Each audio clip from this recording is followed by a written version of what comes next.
Medical college జీవోలు ఇచ్చి పోయింది అధ్యక్ష. 8 మెడికల్ కాలేజీలకు అడ్మిషన్లు కూడా ఇవ్వలే all India medical council. Damodara Rajanarasimha గారు మా అధికారులు పోయి ఢిల్లీలో కూర్చొని ఆ 8 మెడికల్ కాలేజీలకు అన్ని రకాలుగా రేషనలైజ్ చేసి కేంద్రం నుంచి అనుమతులు తీసుకొచ్చినాం అధ్యక్ష. ఎంతసేపు ఉన్న కేంద్రం మెడికల్ కాలేజీలు ఇవ్వలే అంటే నువ్వు అసలు లెటరే పెట్టలే, నువ్వు అడగనే లేదు.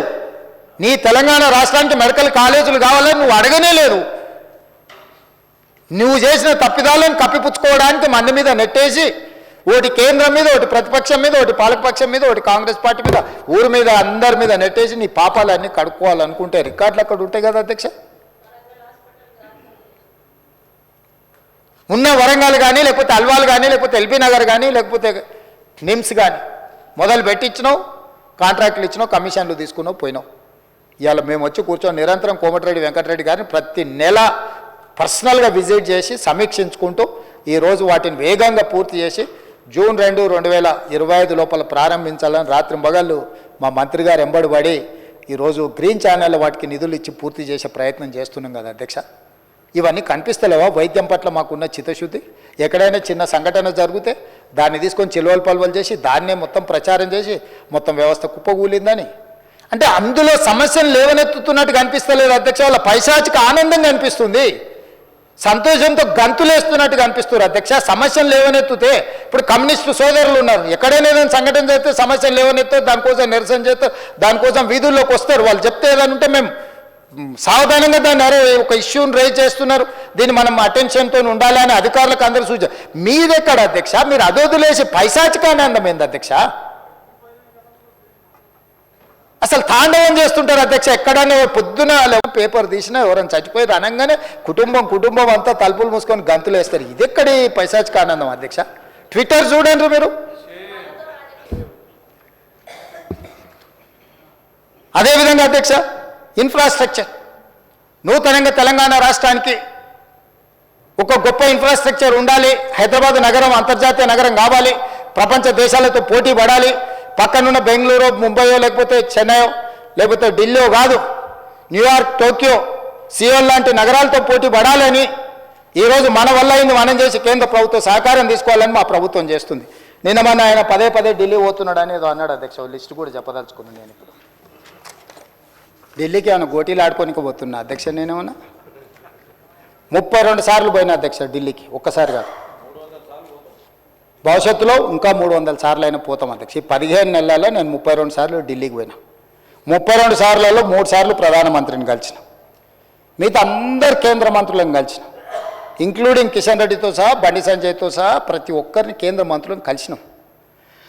అసలు కేంద్ర రాష్ట్ర ప్రభుత్వాల యొక్క సత్సంబంధాలు, రాజ్యాంగంలో పొందుపరిచిన విధానాలను వీళ్ళు మర్చిపోతే అధ్యక్ష. కేంద్ర రాష్ట్ర ప్రభుత్వాల మధ్యలో ఉండాల్సిన, కొనసాగించాల్సిన సత్సంబంధాలు, కేంద్ర ప్రభుత్వ పరిధిలో ఉండే అంశాలు, రాష్ట్ర ప్రభుత్వ పరిధిలో ఉండే అంశాలు, కేంద్రం రాష్ట్ర పరిధిలో ఇద్దరిలో కలిసి ఉండే అంశాల ప్రాతిపదికన నిర్ణయాలు జరుగుతాయి అధ్యక్ష.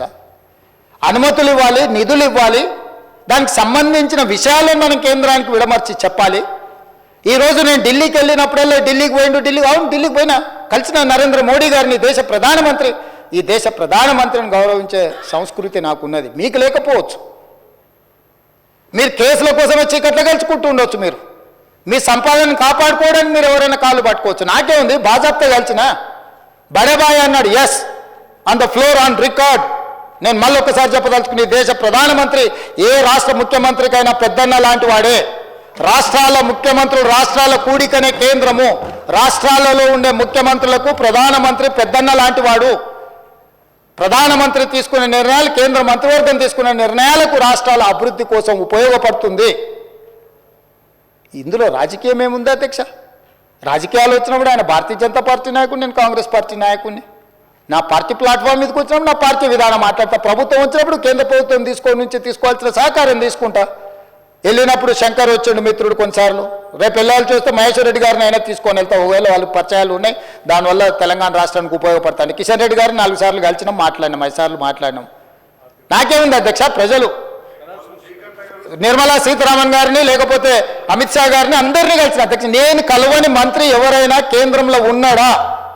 ఈ తెలంగాణ రాష్ట్రానికి సాధించుకోవాల్సిన అనుమతుల విషయంలో, నిధుల విషయంలో కేంద్రంలో ఉన్న ప్రతి ఒక్కరిని కలిసిన ప్రధానమంత్రి గారిని కలిసి నివేదిక ఇచ్చి అక్కడి నుంచి మంత్రులకు పంపించి మంత్రులతోని ఫాలో అప్ చేసి నేను ఒక ఐఏఎస్ ఆఫీసర్ కంటే ఎక్కువ, ఒక క్లర్క్ కంటే ఎక్కువ ప్రతి టేబుల్ దగ్గరకు పోయి తెలంగాణ రాష్ట్రానికి కావాల్సిన వాటి కోసం నేను ప్రయత్నం చేసిన అధ్యక్ష. తప్ప నేను పోయి వచ్చినందుకు నేను సాధించింది వరంగల్ ఎయిర్పోర్ట్ నేను తెచ్చింది కాదు అధ్యక్ష.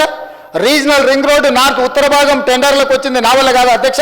4,000 కోట్ల ప్రపంచ బ్యాంక్ హెల్త్ ప్రాజెక్టు అప్రూవల్ తీసుకొచ్చింది నేను కాదు అధ్యక్ష. డిఫెన్స్ ల్యాండ్స్ ఎక్స్చేంజ్ కంటోన్మెంట్లో రాజశేఖర రెడ్డి గారు ఉన్నప్పుడు, మన్మోహన్ సింగ్ గారు ఉన్నప్పటి నుంచి 20 ఏళ్ళ నుంచి మొదలు పెడితే ఈ రోజు వరకు కంటోన్మెంట్లో డిఫెన్స్ ల్యాండ్స్ రాలేదు అధ్యక్ష. వీళ్ళు 10 ఏళ్ళు కూడా వేయలేకపోయారు అధ్యక్ష. నేను పోయి ఢిల్లీకి పోయి నరేంద్ర మోడీ గారిని కలిసి, రాజ్నాథ్ సింగ్ గారిని కలిసి ఉత్తర తెలంగాణ మొత్తం అక్కడికి వస్తేనే బాటిల్ నెక్ అవుతుంది. రాజీవ్ రహదారి నుంచి మొదలు పెడితే అక్కడి నుంచి వస్తే ట్రాఫిక్ అంతా అక్కడ జామ్ అవుతుంది, మీరు ఇవ్వాల్సిందే అనుమతి అని వాళ్ళని అడిగితే రాజ్నాథ్ సింగ్ గారు పెద్ద మనసు చేసుకొని 160 ఎకరాల రక్షణ శాఖకు సంబంధించిన భూ బదలాయింపు తెలంగాణ రాష్ట్రానికి చేసిండు. చేసినప్పుడు నేను అభినందించొద్దా అధ్యక్ష రాజ్నాథ్ సింగ్ గారిని? తప్పేముంది అధ్యక్ష? తెలంగాణ రాష్ట్ర ప్రయోజనాల కోసం, అభివృద్ధి కోసం ఒక మంత్రి సహకరించినప్పుడు ఆ మంత్రి మాకు సహకరించిందని చెప్పడానికి బేసిజాలు ఎందుకు అధ్యక్ష? విధానపరమైన అంశాలలో మాకు వేరే అభిప్రాయం ఉండొచ్చు, కానీ అభివృద్ధికి వచ్చినప్పుడు తెలంగాణకు సహకరించిన వాళ్ళను మనం ఎందుకు అభినందించొద్దు అధ్యక్ష? ఈరోజు డిఫెన్స్ ల్యాండ్స్ని సాధిస్తే ఆయన ఎప్పుడో 2015-16లో పోయి కాగితం ఇచ్చి వచ్చినా దాని ట్విట్టర్లో పెడతాడు. అసలు కొంచెమన్నా అదేదో మా ఆది శ్రీనివాస్ అన్నది ఉండాలి కదా అధ్యక్ష. అరే నేను పోయి కూర్చొని మంత్రులను కలిసి, అధికారులను పిలిచి, ఆయన పాపం పెద్ద మంచి రాజ్నాథ్ సింగ్ గారు అందరిని పిలిచి సమీక్ష చేసి, అరే యంగ్ చీఫ్ మినిస్టర్ వచ్చినాయి, మనం చేయాలి, తెలంగాణకు మనం చేయాల్సిన అవసరం కూడా ఉందని ఆయన పిలిచి ఇస్తే దాన్ని తప్పుపడతారు రాజ్నాథ్ సింగ్ గారిని కలిసినారని. అదేవిధంగా Indian institute of handloom technology Piyush గోయల్ని కలిసి 10 ఏళ్ళు మీరు దేలేంది, ఆంధ్రప్రదేశ్లో నెల్లూరు దగ్గర ఉంది అధ్యక్ష Indian institute of handloom technology. ఇవ్వడానికి ఇక్కడ చదువుకోవాలంటే నెల్లూరు పోవాలి. నేను వెళ్ళి పీయూష్ గోయల్ని కలిసి నేను సాధించుకొని వచ్చిన అధ్యక్ష. దానికి కొండా లక్ష్మణ్ బాపూజీ పేరు పెట్టాను. అదేవిధంగా పిఎం మిత్ర పార్క్ వరంగల్ ఏదైతే టెక్స్టైల్ పార్క్ ఉందో దానికి పెండింగ్ నిధులు ఉంటే సాధించుకొని వచ్చిన. నిమ్స్ జైరాబాద్కి 1,200 కోట్లు ప్రాజెక్ట్ అప్రూవలే కాదు 1,200 కోట్లు తీసుకొచ్చిన అధ్యక్ష. అదేవిధంగా కాచిపేట రైల్వే కోచ్ ఫ్యాక్టరీ 2014లో పునర్విభజన చట్టంలో పొందుపరిచిన రైల్వే కోచ్ ఫ్యాక్టరీ 10 ఏళ్ళు నువ్వు సాధించకపోతే పల్లికలు ఇచ్చుకుంటే కూర్చుంటే ఢిల్లీకి వెళ్ళి అశ్విని వైష్ణవ్తో నేను మాట్లాడి ఈరోజు రైల్వే కోచ్ ఫ్యాక్టరీని కేంద్ర ప్రభుత్వం నుంచి మనం సాధించుకున్నాం అధ్యక్ష.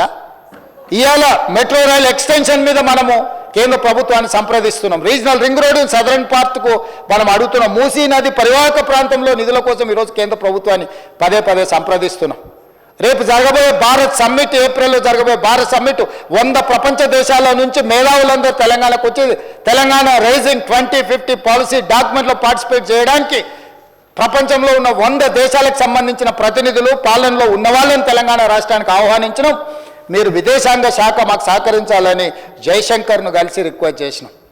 మే 7 నుంచి మే 31 వరకు ప్రపంచ మిస్ వరల్డ్ ప్రపంచ అందగత్తెల పోటీ మన హైదరాబాద్ నగరంలో నిర్వహించబోతున్నాం అధ్యక్ష. 72 సార్లు నిర్వహిస్తే ఈ దేశంలో ఒక్కసారి అమితాబ్ బచ్చన్ ఒక్కసారి ముంబైలో చేసిండు అధ్యక్ష. ప్రపంచ దేశాలలో జరిగింది అధ్యక్ష. ఇవాళ ఈ హైదరాబాద్ నగరం మన టూరిజాన్ని ప్రపంచ దేశాలకు తెలియజెప్పడానికి టూరిజం డిపార్ట్మెంట్ నేతృత్వంలో ప్రపంచ దేశాల అందగత్తెల పోటీలు ఇవాళ హైదరాబాద్ నగరంలో మనం తీసుకొచ్చినాం అధ్యక్ష. మిస్ వరల్డ్ మే 7 నుంచి మే 31 వరకు హైదరాబాద్ నగరంలో జరగబోతుంది. 140 దేశాలకు సంబంధించిన ప్రతినిధులు 3000 టీవీ ఛానల్స్, మీడియా ఛానల్స్ ఇవాళ నెల రోజులు తెలంగాణ రాష్ట్రంలో ఉండబోతున్నాయి అధ్యక్ష. వాటికి సంబంధించిన క్లియరెన్స్లు గవర్నమెంట్ ఆఫ్ ఇండియా నుంచి తీసుకోవడానికి ఎక్కడ ఇబ్బంది జరగొద్దు అని చెప్పి జయశంకర్ గారిని కలిసిన అధ్యక్ష. స్టేట్ ఇంట్రెస్ట్లో నేను ఢిల్లీకి వెళ్తే నేను ఇంకోసారి లెక్క చెప్తా అధ్యక్ష. నేను ఎప్పుడు అయినా కమర్షియల్ ఫ్లైట్లో 1-2 సార్లు ఏమైనా చార్టర్ ఫ్లైట్లో పోయినేమో, ఎప్పుడు అయినా సామాన్యులతో పాటు కమర్షియల్ ఫ్లైట్లో మామూలు టికెట్ కొనుక్కొని పోయినా అధ్యక్ష. ఎన్నిసార్లు నేను మీలాగా దుబారా చేయలే. ఏడికి పోయినా దేవుడికి మొక్కుతే గవర్నమెంట్ పైసలు ఇస్తాం, మొక్కుడేమో ఈయన, పైసలేమో గవర్నమెంట్వి. కిలోల కొద్ది బంగారము మొక్కు ఏదైనా ఉంటే వ్యక్తిగతం అధ్యక్ష. ప్రభుత్వం సొమ్ముతో ఎవరు మొక్కుబడులు తీర్చుకోరు అధ్యక్ష. ఏడికి పోయినా ఆయన చార్టర్ ఫ్లైట్లలో పోయింది. నేనేమన్నట్లు దుబారా చేసిన అధ్యక్ష లెక్క తీస్తాం, దాన్ని కూడా లెక్క తీస్తాం. మీరు ఎన్నిసార్లు పోయారు, ఎక్కడెక్కడికి పోయారు, నేను ఎక్కడికి పోయినా, నేను పోయినప్పుడల్లా ఏం సాధించుకొని వచ్చినా, ఏం తెచ్చినా. మీ కడుపమంటే ఏందో నాకు అర్థం కావట్లేదు అధ్యక్ష. కేంద్ర ప్రభుత్వంతో సత్సంబంధాలు ఉండి మోడీ గారితో నవ్వుకుంటే ఫోటో దిగితే చూసినావా, మోడీతో ఫోటో దిగిండని. అంటే ఆయన ప్రధానమంత్రి, సహకారం అడుగుతున్నాం మనము ముఖ్యమంత్రిగా. రాని విషయాలు ఏమన్నా ఉంటే మనం పోరాడుతున్నాము, పోరాటంలో ఏమన్నా వెనకాడి చేసినామా? అదేవిధంగా పూడూరులో 10 ఏళ్ళు నువ్వు పక్కన పెడితే లో ఫ్రీక్వెన్సీ నేవీ రాడార్ స్టేషన్ మీకు తెలుసు, తమరికి పక్కనే పూడూరు దగ్గర 3000 ఎకరాలు. దేశ భద్రతకు సంబంధించి 10 ఏళ్ళు నువ్వు అడ్డం పెట్టి ఆ ప్రాజెక్టును పక్కన పెట్టినావు. ఆ ప్రాజెక్ట్ ఎంత కీలకం అంటే బే ఆఫ్ బెంగాల్లో ఎక్కడైనా శత్రు దేశాల నుంచి సంబంధించిన ఏదైనా ప్రమాదం ఈ దేశానికి పొంచి ఉంటే అక్కడ చిన్న కదలిక కదిలినా ఇక్కడ నుంచి రీడ్ చేసి ఎంబడే మన నిఘా వ్యవస్థలను అప్రమత్తం చేయడానికి అవసరమైన ప్రాజెక్ట్ అది. 3000 కోట్ల రూపాయలతో ఇక్కడ జరిగితే నువ్వు పెండింగ్ పెడితే తక్షణమే ఆ 3000 ఎకరాల భూమిని క్లియర్ చేసి ఆ ప్రాజెక్టును తీసుకొచ్చి ఈరోజు దేశ భద్రత విషయంలో రాజకీయాలకు అతీతంగా నేను వ్యవహరిస్తే నువ్వు ధర్నా చేస్తావా? ఈ దేశమే భద్రంగా లేకపోతే, ఈ దేశానికి రక్షణ లేకపోతే, ఈ దేశాన్ని రక్షించే సైనికులకు సహకరించకపోతే నీకు దేశభక్తి ఉన్నట్టా, లేకపోతే దేశ ద్రోహివా నువ్వు అని నేను అడుగుతున్నా అధ్యక్ష ప్రతిపక్ష పార్టీని. నాకేముంది అధ్యక్ష, అక్కడ నేవీ లో ఫ్రీక్వెన్సీ నేవీ రాడార్ స్టేషన్ కడితే నాకేమైనా కాంట్రాక్ట్ వస్తుందా అధ్యక్ష? ఈ దేశ భద్రత అధ్యక్ష. రాజ్నాథ్ సింగ్ గారు, నరేంద్ర మోడీ గారు వాళ్ళ ఇంటి కోసం కట్టడం లేదు కదా అధ్యక్ష. రాహుల్ గాంధీ గారు లేకపోతే ఇంకొకరు వాళ్ళ కోసం కట్టట్లేదు కదా అధ్యక్ష. దేశ భద్రత కోసం కట్టే దాంట్లో మీద కూడా నీ కుత్సితమైన రాజకీయాలు, నీ కలుషితమైన ఆలోచనలు, నీకు 50 ఎకరాల భూమి ఇయ్యలేదు, నీ కొడుకు ఇంటికి వస్తలేడు, వాస్తు కోసం ఏదో కట్టాలని డిఫెన్స్ భూములు అడిగితే ఇయ్యలేదని పగబట్టి కేంద్ర ప్రభుత్వాన్ని దేశ రక్షణనే ఫలంగా పెడతావా? అట్లాంటిది నేను పరిష్కరించిన అధ్యక్ష. నేను ఢిల్లీకి వెళ్ళడం వల్ల ఈరోజు నిన్నగాక మన గచ్చిబౌలి స్టేడియంలో మొత్తం డిఫెన్స్ ఎక్విప్మెంట్కు సంబంధించిన ఎగ్జిబిషన్ 3 రోజులు పెట్టిన లక్షలాది మంది విద్యార్థులు ఈరోజు అక్కడికి వచ్చి చూసిపోయారు. డిఫెన్స్ మొత్తం వ్యవస్థల్ని అక్కడికి తీసుకొచ్చి ఎగ్జిబిషన్ పెట్టించిన అధ్యక్ష. నేను ట్రై నేషనల్ ఫుట్బాల్ ఈవెంట్స్ నేను ఇక్కడ ఆర్గనైజ్ చేసిన అధ్యక్ష స్పోర్ట్స్ కోసం. నేను ప్రధానమంత్రిని కలిసి లెటర్ ఇచ్చిన అధ్యక్ష. 2036లో జరగబోయే ఒలింపిక్ గేమ్స్ మా హైదరాబాద్ నగరంలో నిర్వహించాలి. క్రీడాకారులను మేము తయారు చేస్తాం.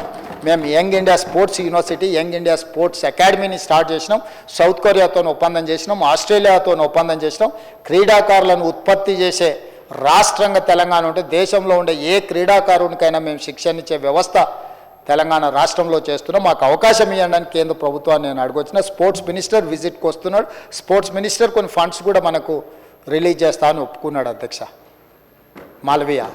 సో మా రిలేషన్ రాష్ట్ర ప్రయోజనాలకు ఉపయోగపడాలి, రాష్ట్రాన్ని అభివృద్ధి పదం వైపు నడిపించాలని మేము ప్రయత్నం చేస్తుంటే మీరు అందులో కూడా మీ వంకర ఆలోచనలనే పెట్టి వంకర టింకర్గా ఆలోచన చేసి ఎంతకాలం ఈ వంకర టింకర రాజకీయాలతో బతుకుతారు, కాలం వెల్లదీస్తారని నేను అడగదలుచుకున్నా అధ్యక్ష.